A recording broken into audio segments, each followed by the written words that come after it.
Chapter 31. The passing away in the Baba's presence of Sannyasi Vijayanand, second one Balram Mankar, third one Nulkar, fourth one Megha, fifth one the tiger. In this chapter, Hemadpant described the passing away of certain people and a tiger in the presence of Baba. Preliminary. The last wish or thought that a man, as in the hour of death, determines the final course. Sri Krishna has said in the Gita that he who remembers me in the last moments comes verily to me, and he that meditates otherwise at that time goes to where he looks for. We cannot be certain that we can entertain a particular good thought at the last moment, for more often than not, we are likely to be frightened and terrified by many causes. Hence, constant practice is necessary for enabling us to fix our mind and our desired good thought at any or the last moment.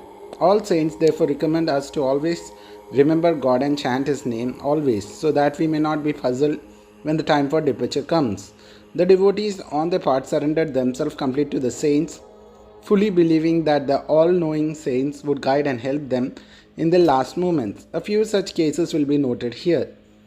First one, Vijayanand. A Madrasi sannyasi named Vijayanand started on a pilgrimage to Mansarovar. En route, hearing Baba's fame, he halted at Shirdi. Then he met one Somdev Swami of Hardwar and inquired of him about the particulars of the Mansarovar trip. The Swami told him that the Mansarovar was 500 miles above the Gangotri and described to him the difficulty of the journey, plenty of snow and the change of dialect every 50 kos, and the suspicious nature of the people of Bhutan who give a lot of trouble to pilgrims on the way. Hearing this, the sannyasi was dejected and cancelled the trip. Then he went to see Baba and prostrated himself before him. Baba got enraged and said, "Drive away this useless sannyasi. This company is of no use." The sannyasi did not know Baba's nature. He felt discomforted. He sat there watching things that were going on. It was in the morning darbar and the masjid was overcrowded. Baba was being worshipped in many ways. Some were washing his feet, some taking the teeth from his toe and drinking it heartily, and some touching his eyes with it. Some were applying sandal paste and some sense to his body. And all were doing these things forgetting the distinction of caste and creed. Though Baba got enraged with him, he was filled with affection for Baba and he did not like to leave the place.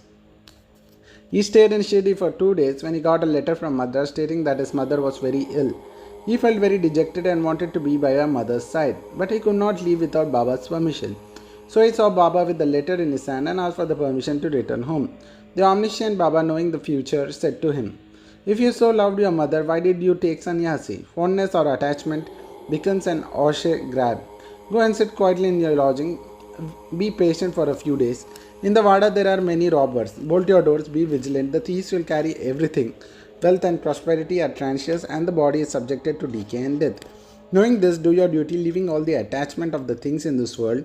He who decides this and surrenders himself to the feet of Hari will get free from all the troubles and attain bliss. The Lord runs and helps him who remembers and meditates of him with love and affection. Your store of past merits is considerable, so you have to come here. You attend to what I say and realize the end of the life. Being desireless, begin from tomorrow the study of Bhagavat. Do 3 saptas, that is 3 readings during 3 weeks consecutively. The Lord will be pleased with you and destroy your sorrow. Your illusions will vanish and you will get peace."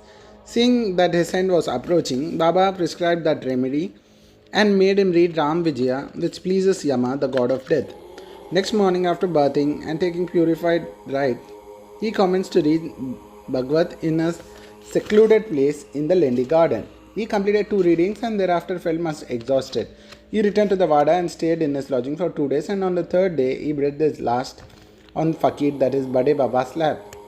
Baba asked the people to preserve the body for a day for a good reason. The police afterwards came and on making inquiries gave permission for the disposal of the body. It was buried in the proper place with due rites. In this way, Baba helped the sannyasi and ensured him Sadgati, that is salvation. Second one, Balram Mankar. There was a household devotee of Baba by name Balram Mankar. When his wife passed away, he got dejected and entrusted his household to his son, left his home and came to Shirdi. And living with Baba, being pleased with his devotion, Baba wanted to give him turn to his life and he did this in this way. He gave him ₹12 and asked him to go and live in Machidragarh, that is district Satara.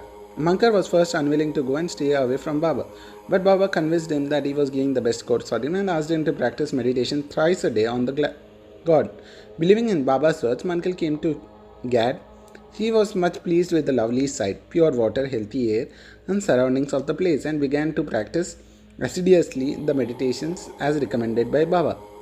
After some days, he got a revelation. Generally, bhaktas get revelation in samadhi or trance state, but in Mankar's case, he got it. When he came down to his ordinary consciousness from the trance, Baba appeared to him in person. Not only that Mankar saw him, but he also asked him why he was sent there. Baba replied, "In Shirdi, many thoughts and ideas began to rise in your mind, and I sent you here to rest your mind. You thought that I was in Shirdi with a body composed of 5 elements and 3.5 cubics in length and not outside it. Now you see and determine for yourself whether the person you see here is the same at Shirdi. It is the reason why I sent you here." Then, after the period was over, Mankar left the Gada and proceeded to his native place, Bandra. He wanted to travel by road from Pune to Dadar, but when he went to book the booking officer to get a ticket, he found it was very much crowded. He could not get this ticket soon when a villager with langot, that is, piece of cloth on his waist and kambli in his shoulder, turned up and said, "Where are you going?" He said, "To Dadar," replied Mankar. Then he said, "Please take this Darbar ticket of mine, as I have some urgent business here. I have cancelled my Dadar trip." Mankar was very glad to receive the ticket and was just taking money out from his pocket when the rustic disappeared in the crowd. Mankar tried to find him in the crowd, but in vain. He waited for him till the train left the station, but found no trace of him. This was the second revelation Mankar got in a strange form. The Mankar there at Baba's feet always followed his bidding and advice. In the end, he was very fortunate to leave this world in the presence and with the blessing of Baba. Third one is Tatya Sahib Nulkar. Hemadpant gives no particular regarding Tatya Sahib Nulkar except the bare mention of the fact that he has his ghost in Shirdi. A brief summary of this account has appeared in the Sai Leela magazine. Tatya Sahib was a sub-judge in Pandharpur in 1909 when Nana Sahib Chandorkar was Mamaltar there. Both met often and exchanged talks. Tatya Sahib did not believe in saints, while Nana Sahib loved them. Nana Sahib often told him the Leelas of Sai Baba and pressed him to go to Shirdi and see Baba. He finally agreed to go to Shirdi on two conditions. First thing, he must get a Brahmin cook, and the second he must get good Nagpur oranges for the presentation. Both the conditions were providentially fulfilled. A Brahmin came to Nana Sahib for service and he was sent to Tatya Sahib, and a fruit parcel containing 100 beautiful oranges were received by Tatya Sahib. The consignor being not known, as the conditions were fulfilled, Tatya Sahib had to go to Shirdi. At first, Baba was much enraged with him, but at the end, Tatya Sahib got experiences that he was convinced that Baba was God and incarnate. So he was enamored of Baba and stayed there till his death. As his end was approaching, sacred literature was read out to him. And at the last hour, Baba's Padatirth was bought and given to him for drinking. Baba, on hearing of his death, said, "Oh, Tatya went ahead of us. He won't be reborn." Fourth one is Megha. The story of Megha is already described in chapter 28. When Megha died, all the villagers followed the funeral procession. Baba also accompanied them and showered flowers on Megha's body. After the obsequies were performed, tears flowed from Baba's eyes like an ordinary mortal. Baba showed himself overcome with grief and sorrow, then covering the body with flowers, crying like a near relative, Baba returned to the masjid. Many saints have been seen giving Sadgati to men.